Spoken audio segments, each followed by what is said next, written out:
Ya, bagaimana analisa permainan di peringkat keempat tadi dan juga bagaimana peluang untuk melaju melawan Ginia, kita akan dialogkan nanti bersama rekan kita yang sudah berada di lokasi bersama dengan para narasumber. Betul, ada Vena Quintan ya. Vena Quintan yang sudah ganti nama sekarang, Vena Hernando Quintan. Silakan Hernando Quintan. Sebagai sportcaster Vena. Ya, selamat pagi Alfa Tauhid, Sira dan juga pemirsa. Betul sekali, kali ini kita akan membahas mengenai pertandingan laga permainan dari Timnas Indonesia melawan Irak malam tadi, yang sayang sekali Indonesia harus menelan pahit setelah kalah tipis ya. Saya sebutnya kalah tipis karena skornya ini cuma beda 1 skor poin saja. Nah, nanti kita akan bahas lengkapnya bersama dengan narasumber yang sudah spesial saya hadirkan pagi hari ini di Gelora Bung Karno. Kita coba sapa terlebih dahulu. Selamat pagi, ini ada Mas Adiani, pengamat sepak bola. Selamat pagi Mas Adi. Sehat Mas? Selalu sehat dan bersemangat tentunya. Tapi suaranya kok agak-agak lemas, ini masih kecewa bagaimana Mas? Iya, habis siaran tadi malam untuk laga Indonesia memang sangat dramatis perjuangan hingga akhir. Sudah overachievement yang luar biasa dengan menembus partai semifinal, dan sayangnya ketika tiket otomatis ketiga ini terlepas ya, tapi masih ada peluang nanti di Paris. Masih ada peluang. Nah, di sebelah Mas Adi ini juga sudah hadir Mas Ilham Jayakusuma, mantan pemain timnas. Selamat pagi Mas Ilham. Selamat pagi. Sehat Mas? Alhamdulillah sehat. Nonton semalam? Ya pastinya nonton. Pasti nonton. Selalu mendukung timnas. Nah, mungkin saya mau ke Mas Adi dulu. Walaupun tadi sudah dibuka sedikit lah, ada kekecewaan sedikit, tapi masih ada peluang Mas. Tapi kalau bicara soal komentar permainan dari timnas Indonesia secara keseluruhan malam tadi, seperti apa Mas Adi? Iya, sudah berupaya optimal dengan hilangnya beberapa pemain dari lini utama seperti Rido yang tidak dapat tampil, tapi juga mungkin yang menjadi kendala adalah turnaround laga yang sangat cepat ya, dari semifinal menuju perebutan 3 dan 4. Waktunya begitu mepet dan singkat. Intensitas dari permainan tidak bisa terjaga dengan baik, terutama menuju akhir persaingan, dan ini keadaan yang memang cukup sulit karena Sintayong juga rotasi pemainnya sangat minimal dan harus berjuang dengan beberapa kondisi tertentu, dan kita melihat juga adjustment dari formasi dan line up juga harus dilakukan. Nathan Cho tampil optimal bersama dengan Hubner dan juga Ferrari, tapi memang menuju akhir tadi ya di extra time Ali Jassim mendapatkan peluang, dan Hubner sepertinya keletihan, bola memantul dimanfaatkan oleh Ali Jassim dengan sangat baik. Nah kalau untuk Mas Ilham, nanti saya mau bahas soal komposisi ataupun line up yang semalam ini diterapkan oleh Coach Sintayong ya. Tapi usai jeda, pemirsa Apa Kabar Indonesia Pagi akan kembali sesaat lagi untuk Anda. Tetaplah bersama kami. Kembali di Apa Kabar Indonesia Pagi, pemirsa, saya akan ajak Anda untuk kembali melanjutkan diskusi kita bersama dengan narasumber. Kalau tadi kita sudah mendengar komentar dari Mas Adi. Nah, kalau dari Mas Ilham gimana nih? Terutama melihat komposisi ataupun line up yang diterapkan oleh Coach Sintayong semalam. Ya, saya pikir untuk pertandingan semalam, untuk line up sendiri memang kita tidak adanya Rido diganti dengan Ferrari. Memang agak sedikit ada perubahan. Yang kita lihat memang ada beberapa kali seorang Ferrari melepaskan umpan ataupun passing hampir salah ya. Ada beberapa kali, tapi itu nothing lah. Tapi secara keseluruhan permainan semalam sangat efektif, di mana kita dilihat statistik ya, ball position kita bisa unggul ya. Terus memang dalam pertandingan semalam memang Irak semalam tidak seperti Uzbekistan ya, press di depan, tapi dia delay, tunggu di tengah. Jadi kita bisa bermain dengan build up ya. Kita lihat ada beberapa peluang, akhirnya kita bisa cetak gol.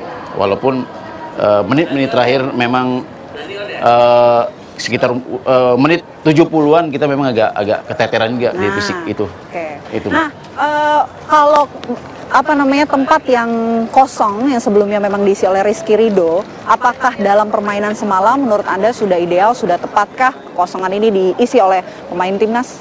Ya menurut saya pribadi dilihat pertandingan semalam ya sangat tepat ya, sangat tepat karena ya walaupun beberapa kali ada error sedikit, tapi secara keseluruhan pertandingan ya sangat bagus Ferrari.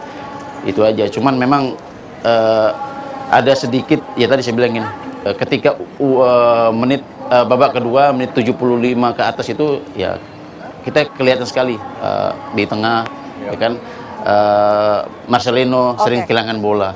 Ya. Mas Adi, padahal di awal kemarin Indonesia starting point-nya bagus begitu. Bahkan kita berhasil menendang bola, mendapatkan skor di awal menit pertama, menit ke-19 kalau tidak salah. Ini seperti apa Anda melihatnya? Di awal-awal kita sudah baik kah? ke belakang kebobolan aja tuh seperti apa? Iya, di awal startnya ideal ya dengan lagi-lagi Frankfurt coba untuk memberikan tekanan bagi pertahanan dari Irak. Zaid Tahsin tampil juga luar biasa sebenarnya sebagai pemegang komando di lini pertahanan dari Irak, tapi situasinya dimanfaatkan oleh Ivar Jenner dengan baik. Sepakan jarak jauh Jenner memberikan keunggulan di momen yang tepat, tapi sayangnya ketika memasuki babak kedua momentumnya sedikit hilang dari para pemain Garuda Muda.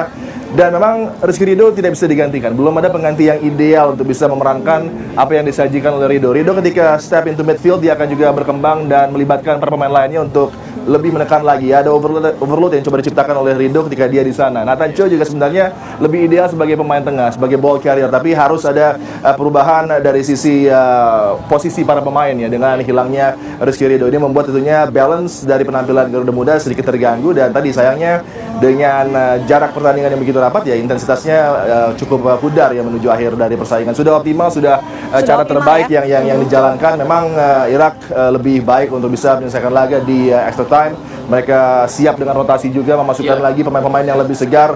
Dan saya lihat Nihat Muhammad dan juga Muntakhir Muhammad adalah dua pemain yang di lapangan tengah juga begitu hidup. Dan memang luar biasa mereka berjuang untuk juga bisa tampil lagi di Olimpiade setelah terakhir di Rio ya 2016. Jadi ini aksi ke-6 nanti dari Irak yang akan berlaga di Olimpiade Paris. Dan kita masih punya kesempatan, jangan lupa, di laga tanggal 9 menghadapi Gini. Oke, masih ada kesempatan. Tapi mungkin yang ingin disoroti juga adalah di babak kedua waktu kita mulai ke bablas begitu. Ada gol yang masuk yang dilakukan oleh Irak, penyerangan oleh Irak, gol balasan gitu kalau kita lihat. Nah, Anda melihatnya seperti apa? Apakah pertahanan Indonesia ini juga perlu kemudian ditingkatkan ke depannya? Ada catatankah mengenai pertahanan Indonesia atau memang kondisi Iraknya aja yang memang cukup kuat begitu? Ya, mungkin lari ya. Ketika coba mengamankan bola, justru punch-nya ini arahkan bola menuju zona yang berbahaya lagi, bisa dikembalikan menuju area yang tidak terkawal. Dan sebenarnya ketika bola dimainkan ke dalam lagi, kita tidak pernah tahu Zaid Tahsin apakah dalam posisi onside atau offside, karena ketika VAR check tidak ada replay yang jelas yang secara signifikan menggambarkan positioning dari backline Garuda dan juga pemain terdepan dari Irak. Ketika itu Zaid Tahsin yang menyambut bola lanjutan untuk memastikan bola melewati garis. Dan ini reviewnya tidak pernah dijelaskan di layar, sehingga kendalanya ada di sana. Dan sebenarnya kalau kita melihat dari real time sepertinya berbau offside, tapi itulah keputusan dari referee. Dan memang VAR terus menjadi cerita yang membuat laga juga penuh dengan intrik dan misteri, karena terkadang tidak dioptimalkan ini peran dari VAR yang harusnya membantu sebuah pertandingan. Mas Ilham, mungkin menyoroti kipas ataupun finishing dari timnas Indonesia, seperti apa Anda melihatnya? Ya, menurut saya sih untuk sampai saat ini, sampai sejauh ini, sampai kita semifinal, untuk finishing kita nggak ada masalah. Kita banyak beberapa kali ya kan.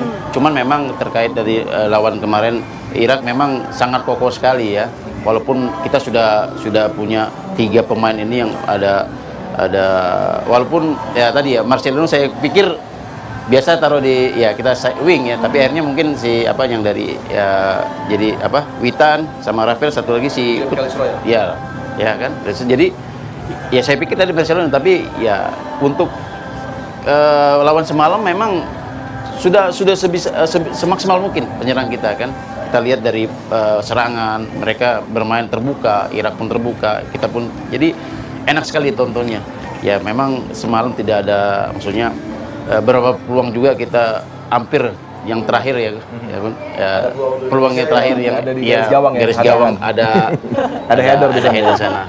Jadi itu aja sih. Oke, Mas, ini kalau banyak juga yang berpikiran bahwa bisakah kita simpulkan kekalahan Indonesia melawan Irak kemarin ini akibat kalah pengalaman partisipasi antara Irak dan juga Indonesia. Bisakah disimpulkan demikian atau sebetulnya emang kebobolan aja nih Mas kita? Kalau masalah pengalaman sangat berpengaruh dalam sebuah pertandingan dan bagaimana menavigasi satu laga di mana ini di level elit kelompok umur di Asia, kita sebagai debutan sudah mampu menembus bahkan lebih target dari federasi. Semuanya menjadi bonus, semuanya menjadi kesempatan yang harusnya bisa mungkin lebih baik dioptimalkan, tapi memang ada ujungnya dari cerita Cinderella. Biasanya fairy tale-nya bisa berakhir dengan satu keadaan yang harusnya manis tapi terkadang asem. Tapi asemnya itu bagi pengalaman para pemain akan meningkatkan lagi level mereka, dan mereka sudah tahu nanti ketika di posisi yang sama di kejuaraan selanjutnya tentunya akan ada perbedaan dari apa yang akan tersaji outcome dari sebuah laga. Jadi experience dari kekalahan di 2 laga terkini tentunya akan sangat berguna, dan kemudian Uzbekistan dan Irak mengajarkan kita betapa luar biasanya kecairan permainan di lapangan tengah, terutama ini yang begitu membuat sulit ya pasukan Garuda untuk bisa bersinar dan meraih kemenangan. Oke, yang jadi sorotan juga nih Mas, mungkin bisa disoroti oleh keduanya, penyelamatan Nathan Choan. Nah ini jadi fenomenal juga. Bagaimana Mas Ilham melihatnya? Oh iya, terlepas penyelamatan tadi memang kita lihat ya itu terjadinya ya ketika Rido ragu-ragu keluar ambil bola. Tapi alhamdulillah ada si Nathan ya. Tapi saya lihat ya memang betul-betul ready of the game Nathan ini ya sangat bagus sekali berpengaruh sekali di si pertahanan kita. Jadi ketika kita lihat pertandingan semalam 1 lawan 1 dia bisa menang ya kan. Jarang sekali dia dilewatin. Ya mungkin tadi menit-menit terakhir tadi ya mungkin sudah fisik sudah sudah agak turun ya kan. Hilang konsentrasi, akhirnya terjadi gol ya, yang kedua yang oleh Derek Smolin muncul dari belakang si Ali. Nah, itu Ali dan muncul dari belakang ya. Terus mereka mengharapkan wasit offside tapi kenyataan tidak offside, akhirnya bisa terjadi gol. Tadi sama kan?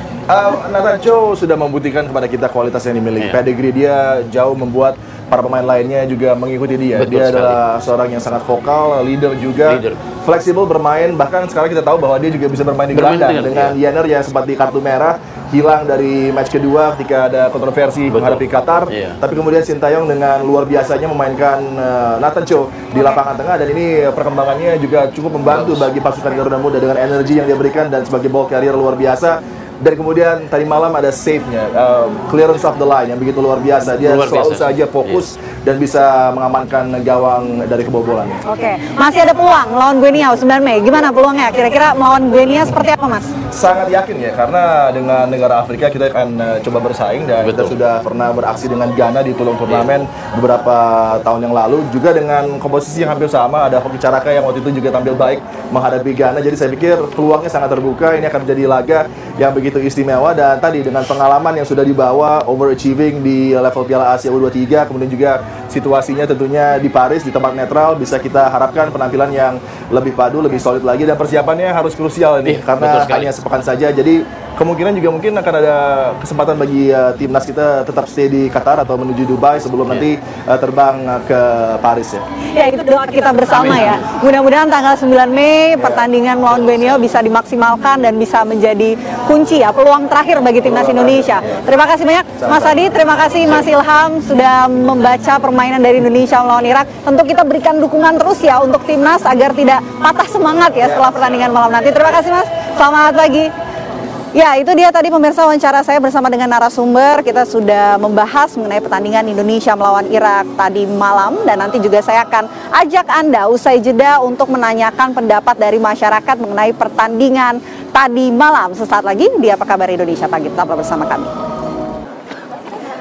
Anda kembali di Apa Kabar Indonesia Pagi, pemirsa, bersama saya Vena Kintan. Kalau di segmen berikutnya kita juga sudah membahas mengenai pertandingan antara Indonesia dan juga Irak bersama dengan narasumber, pengamat bola, dan juga mantan pemain timnas. Nah, kali ini di segmen ini saya siapkan khusus untuk mendengarkan tanggapan dan juga komentar dari masyarakat Indonesia yang tentunya malam kemarin ini menyaksikan seperti apa pertandingan yang berlangsung sengit dan juga seru malam tadi. Walaupun memang Indonesia ini harus menelan pahit atas kekalahan melawan Irak dengan skor tipis 2-1. Nah, saya sebetulnya sudah janjian bersama dengan warga di sebelah kanan saya. Ini ada 2 orang warga, tapi sebelum ke mas-masnya ini ya Mas ya, saya punya warga ataupun masyarakat spesial lainnya yang merupakan Menteri ATR BPN. Ada Mas Agus Harimurti Yudhoyono. Mas AHY, selamat pagi Mas. Pagi. Wah, ini lagi olahraga pagi ya sama Mbak Nisa. Sehat Mbak? Nyari sehat, nyari keringat. Lagi nyari sehat. Lagi olahraga bareng dengan para pejabat dan juga keluarga besar Kementerian ATR BPN. Kalau tadi malam nih Mbak Nisa, Mas AHY, nonton bareng nggak sih pertandingan timnas melawan Irak? Nonton sampai jam setengah 2 tuh. Nobar ya? Nobar di mana semalam? Ya di rumah aja. Di rumah bareng sama kader. Ya sama teman-teman yang lain lah. Intinya kita ingin memberikan support kepada timnas Garuda Muda kita yang sangat membanggakan. Ya, kita tahu tadi malam belum berhasil mengalahkan Irak, Tapi kita lihat perjuangannya. Luar biasa, seru banget permainannya. Sebetulnya dari awal kita terus menekan dan mencetak gol pertama kali. Jadi menurut saya kita punya masa depan yang sangat baik untuk prestasi sepak bola kita. Mudah-mudahan ini bukan akhir tapi awal dari perjalanan panjang prestasi sepak bola Indonesia. Bukan hanya nasional tapi internasional tentunya. Oke, tapi secara keseluruhan performance dari timnas Indonesia semalam melawan Irak cukup baikkah menurut Mas Ahaye dan juga Mbak Anissa? Iya, sangat bagus, baik. bagus. Kita lihat permainan juga rapi sebetulnya ya. Ya hanya yang kebobolan yang kedua itu kemudian agak kurang waktu lah untuk bisa mengejar. Tapi secara umum permainannya bagus. Dan inilah yang saya anggap sebagai modal besar buat timnas kita ke depan. Dan bisa menginspirasi yang lainnya. Gitu. Ada nggak sih mungkin catatan atau evaluasi yang ingin disampaikan untuk para pemain timnas gitu agar lebih ke depannya memberikan performa terbaik? Iya, gitu? kita ingin terus menyemangati ya. Iya. Kita tidak ingin, karena mereka yang paling tahu betapa kompetisi itu ketat sekali ya, karena timnas dari semua negara juga pasti akan berusaha yang terbaik. Tapi kita berhasil mengalahkan sejumlah negara yang juga lebih kuat sebetulnya. Raksasa Asia, Korea Selatan, kemudian lawan Jordan juga kita 4-1, Australia, dan ya semalam juga menunjukkan imbang sebetulnya permainannya ya. Jadi saya ingin terus menyemangati, jangan pernah patah ketika kita belum berhasil dan selalu ada peluang buat timnas Garuda Muda kita untuk menuju ke Olimpiade juga masih ada satu kesempatan lagi. Mudah-mudahan itu benar-benar kita raih, kita rebut. Ya. Mbak Anissa, masih ada satu kesempatan lagi. Mungkin ada nggak sih pesan untuk para pemain timnas nanti? Ya, tetap semangat, tetap jaga kesehatan, dan berjuang terus mengharumkan Indonesia. Pasti bisa. Kompak dan harus kompak. Iya. Jadi olahraga itu bukan hanya fisik, bukan hanya keterampilan atau teknik, tetapi juga mental yang kuat, yang pantang menyerah, yang juga berjiwa besar begitu ya. Kalau kita ketinggalan jangan cepat patah begitu, dan yang paling penting juga teamwork, kerjasama dan kompak. Saya yakin akan membuat kita semakin sukses ke depan. Kompetisi itu keluar bukan ke dalam. Ya, oke. Berarti optimis ya nanti untuk melawan Guinea 9 Mei Indonesia bisa meraih Sangat optimis. Menang untuk Indonesia. Ya, Terima kasih banyak ya, Mas Ahaye, terima kasih Mbak Makasih. Anissa, selamat kembali Ya, melanjutkan mari. aktivitas. Ya, itu tadi salah satu masyarakat spesial ya, yang ternyata ini istri dan juga Menteri ATR BPN, Mas Ahaye dan juga Mbak Anissa yang sedang olahraga pagi kebetulan di GBK, dan pada akhirnya saya juga berhasil mintai tanggapan dari keduanya. Nah, di sebelah saya juga ini sudah hadir masyarakat Indonesia yang tentu menyaksikan secara langsung pertandingan malam kemarin. Saya mau minta tanggapan dari Masnya ini, pertandingan Timnas Indonesia semalam ini seperti apa? Dengan Mas siapa? Dengan Mas Adam dari Belitung. Oke, dari Belitung. Gimana Mas? Jadi untuk permainan timnas semalam sudah sangat baik, namun terjadi lagi ya kurang hoki kita sehingga timnas gagal ataupun belum berhasil langsung lolos ke Olimpiade Prancis tahun 2024 ini. Kurang hoki, tapi kalau performance Indonesia secara keseluruhan seperti apa semalam Mas? Oh, performa sudah cukup baik, walaupun masih banyak juga yang harus dibenahi oleh pelatih kita, Sintayong, termasuk pemain cadangan yang agak berbeda dengan pemain inti. Namun semuanya cukup tampilan yang baik bagi timnas, semangat terus. Oke, Masnya ini dengan Mas siapa? Nama saya Mas Imam. Mas Imam. Sama juga dari Belitung. Oke, gimana Mas performance Indonesia semalam? Kalau pada intinya, kalau performanya cukup bagus. Kami juga nonton nobar semalam meriah dikarenakan banyak serangan, penyelamatan dari kiper kita kan. Cuma ya kita harus tetap menerima kekalahan itu. Oke, mungkin bisa berikan dukungan karena masih ada kesempatan peluang lagi untuk timnas. Apa nih dukungan yang ingin diberikan? Dukungannya pokoknya timnas kita, Garuda Muda kita harus menang di Olimpiade Paris ya kita kan, tanggal 9 Mei kalau nggak salah. Tiket menuju Olimpiade Paris. Kita harus menang, mengharumkan nama baik kita semua yaitu Indonesia. Bagaimana Bang Adam? Ya, semoga timnas Garuda U23 lolos ke Olimpiade 2024 di Prancis dengan mengalahkan Guinea tanggal 9 Mei nanti. Baik. setelah 68 tahun yang lalu kita gagal atau terakhir kali tampil di Olimpiade. Semangat terus timnas. Semangat terus, itu maju, doa kita semua. Semoga lolos insya Allah dengan doa seluruh warga Indonesia. Amin. Terima kasih banyak Mas Adam, terima kasih Mas Imam. Selamat kembali beraktivitas. Selamat pagi. Terima kasih. Ya, itu dia tadi wawancara saya bersama dengan masyarakat Indonesia yang ternyata menyaksikan langsung pertandingan Indonesia melawan Irak. Tapi tidak patah semangat karena masih ada kesempatan lagi nanti untuk tanggal 9 Mei untuk melawan Guinea. Nanti kita akan nantikan bersama-sama dan beri dukungan support untuk seluruh timnas Indonesia. Saya kembalikan kepada Alfat dan juga Sira di studio. Ya, Rio nggak cuma terjadi di nobar-nobar dan para penonton di layar kaca, Rio juga terjadi di dunia maya. Ada Bang Nova di sini, peneliti senior dari Drone Empit, untuk menganalisa keriuhan apa yang paling banyak dibicarakan semalam pada saat pertandingan Indonesia melawan Irak. Meskipun kalah ya, tapi apa yang kemudian menjadi tema utama kemarin? Pertama, Nathan. Nathan itu menjadi salah satu trending topik ya. Kalau kita lihat memang dukungan dari awal itu memang sangat tinggi ya. Timnas Day itu menjadi trending topik di Indonesia, di kanal Twitter juga di kanal TikTok tuh sempat jadi trending topik di TikTok. Timnas Day itu sampai dari pukul 19 sampai tadi pagi saya lihat itu masih trending topik. Lalu apa saja sih isinya di Timnas Day itu? Pertama, perbincangan tentang pertandingan itu sendiri. Yang kedua tentang Nathan. Nah, ini ada beberapa tampilan yang bisa meskipun kurang kelihatan ya, tapi mungkin bisa rangkumannya mungkin bisa di ini. Iya, kalau kita lihat perbincangan itu paling tinggi memang terjadi di Twitter ya. Di Twitter itu ada lebih dari 34.000 percakapan. Itu dari pukul 19 saja tuh, pukul 19 tanggal 2 kemarin sampai pukul 2 tadi. Ya, lalu di Instagram itu ada lebih dari 6.000 dan di Facebook lebih dari 1.000. Hampir semuanya berisi dukungan kepada timnas. Ada ajakan nobar, ada lagi. Jadi sebelum pertandingan tuh udah ramai juga ajakan nobar gitu ya? Sudah rame banget ajakan untuk nobar.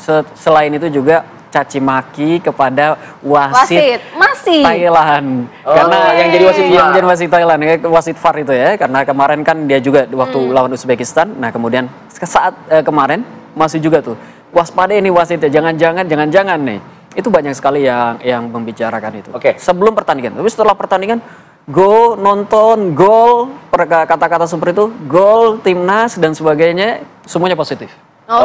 Positif semuanya ya. Dan nanti kita akan bahas ya, awal-awal itu ketika menggolkan itu akan ramai seperti apa di media sosial. Kami hadirkan perbincangannya usai jeda. Ya, kita lanjutkan dialog. Kalau Mas Nova melihat ketika pas pertama kali Indonesia tim skuad Garuda berhasil bikin gol itu, komentar-komentarnya bagaimana tuh? Yang pasti komentar pertama adalah gol ya. Dan itu menghentikan perbincangan negatif kepada wasit Thailand gitu. Jadi gol dan optimisme kayak jadi nih kita ke Paris gitu ya.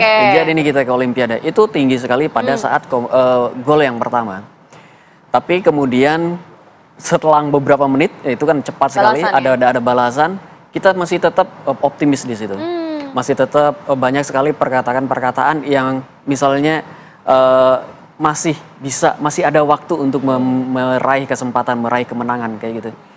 Dan kalau ngelihat percakapan, memang kemudian setelah gol balasan itu agak melandai percakapannya. Agak melandai, turun, volumenya turun, itu sempat turun sedikit ya pada pukul 23 pada pukul 00 itu turun dikit. Ya.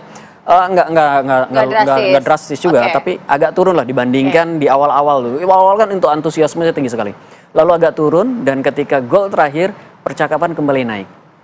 Ketika gol yang dilakukan oleh Irak itu di menit terakhir itu percakapan kembali naik ternyata. Hujatan? Tidak. Ternyata adalah apresiasi atas kinerja timnas. Prestasi mereka sudah membawa Indonesia sampai sejauh ini dan memberikan semangat. Jangan menyerah, tetap optimis karena masih ada kesempatan untuk ke Olimpiade melawan Guinea pada tanggal 6 mendatang. Tapi kritikan-kritikan ada nggak? Karena kan kalau kita fakta juga harusnya biasanya tetap ada yang kritis di situ. Tentu kalau kritikan tetap ada ya. Apa? Kritikan apa biasanya? Kalau kita abaikan kepada abaikan kepada wasit. Kritikan itu datangnya untuk PSSI sebenarnya.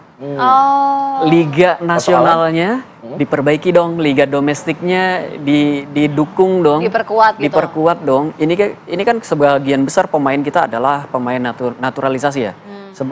banyak pemain naturalisasi di timnas U23 ini. Itu membuat publik bertanya-tanya sebenarnya bagaimana dengan kualitas liga domestik kita?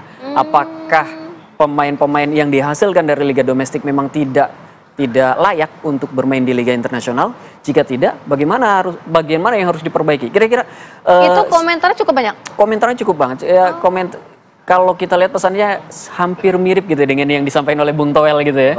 Ya, jadi cukup banyak juga yang mendukung pernyataan-pernyataan Bung Toel, katakan seperti itu.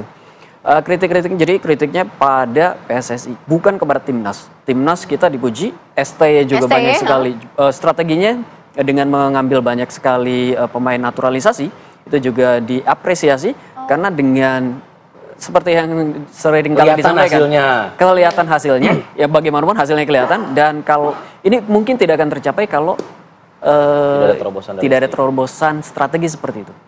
Jadi PR untuk PSSI itu liga domestiknya gimana? Itu yang disorot ya. Tapi kalau misalnya di akhir pertandingan itu lebih banyak apa? Komentar apa mengenai memberi semangat, soal apresiasi atau apa? Iya. Karena kan mau lawan Ginia nih, perwakilan Afrika yang kuat juga sebenarnya. Ada nggak yang kasih analisa soal Ginia, soal kekuatan Ginia seperti apa?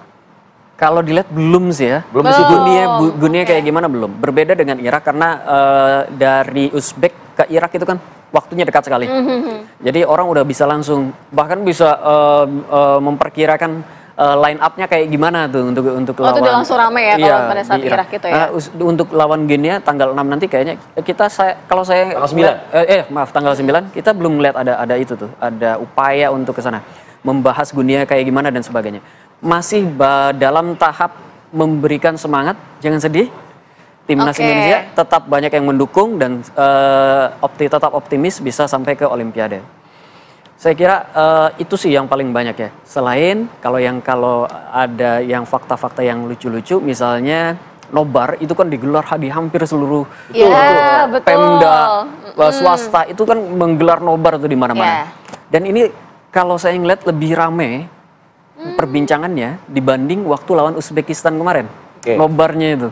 Saya nggak tahu apakah titik nobarnya bertambah atau nggak, tapi perbincangan tentang nobar itu lebih tinggi daripada ketika flyer-flyernya yang beredar tidak ada foto pejabat lagi sekarang yang terakhir ini.